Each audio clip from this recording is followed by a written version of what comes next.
caged entity. The cage sat there, approximately 4 feet in length, 2 feet wide and 2 foot high. It was constructed of metal and glass, with thin metal strips within the glass panes.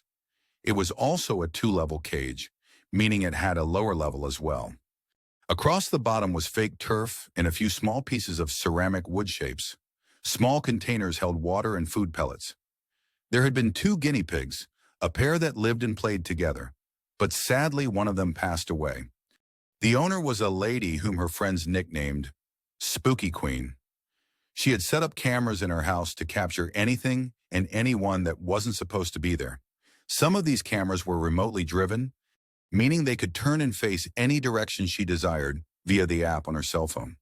One day after visiting a cemetery, she came home, and unbeknownst to her, she had picked up an attachment.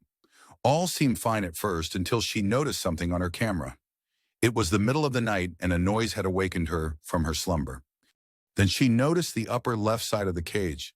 There was a full-bodied head, and it turns about, slowly looking outwards. I have tried to debunk this with many text messages to SpookyQueen, and I still have no answers. It did unnerve me a bit, and it penetrated my every thought, even piercing my dreams. I found myself consumed with what this was. What is it? And what does it want? And then a white outline of a person floats into the camera's view. What is that also? I noticed that the kitchen area was not dark, nor did it have a purplish hue to it, so I think this is a totally different entity. It's pure white form. It's laying down, arms crossed as if resting. A deceased family member, perhaps? In many religions, there is a balance between energies, and this would be no exception.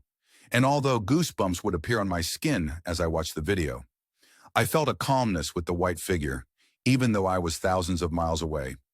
But the apparition of the grinning head was unnerving to say the least. We conversed in chat over several days as I tried to come to a rational explanation, yet all my attempts were to no avail. What was it? What did it want? Why was it there? Was it malevolent? So many questions raced through my head, like the Daytona Speedway. My mind was in overdrive.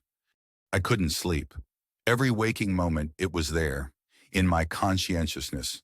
It delved into every recess of my mind, even to penetrating my dreams. When I could sleep, its icy gaze fixed behind my eyes. It felt as if it, too, had entered my room. I burned some sage and smudged my room, and placed out some amethyst crystals in an attempt to ward it off. As of now, all is quiet, but the hint, like a choking far back in my throat, still persists. It may be gone for now, but it left its indelible mark on me. I can only hope that SpookyQueen also finds the peace she desires, and maybe answers as well.